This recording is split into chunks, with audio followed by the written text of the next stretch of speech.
अस्सलाम वालेकुम।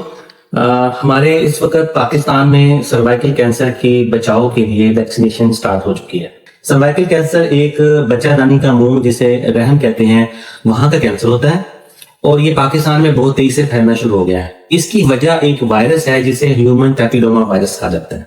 अभी भी औरतें सैनिटरी पैड यूज नहीं करती अपने उन अयाम में जिनमें उनको माहवारी का मसला होता है और यही वजह है कि उसकी वजह से हाइजीनिक कंडीशन ठीक ना होने की वजह से जहां पर बैक्टीरियल इन्फेक्शन और फंगल इन्फेक्शन बढ़ता है वहां पर ये वायरस को भी एनवायरनमेंट मिलती है कि ये भी वहां पर पैदा हो सके।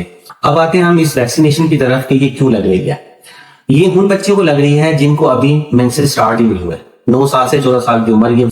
ये इसलिए इस उम्र में शुरू की जा रही है कि इन बच्चियों को उस अयाम से पहले ही वैक्सीनेट कर दिया जाए ताकि इन बच्चियों के अंदर इम्यूनिटी पैदा हो जाए।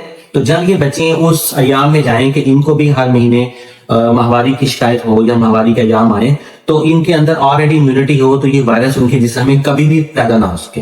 तो हम इन बच्चियों को आने वाले दिनों में 100% सर्वाइकल कैंसर से बचा लेंगे और मैं समझता हूँ कि जिन लोगों को मेरा पैगाम पहुंचेगा वो जरूर अपनी बच्चों को वैक्सीनेट कराएंगे। शुक्रिया।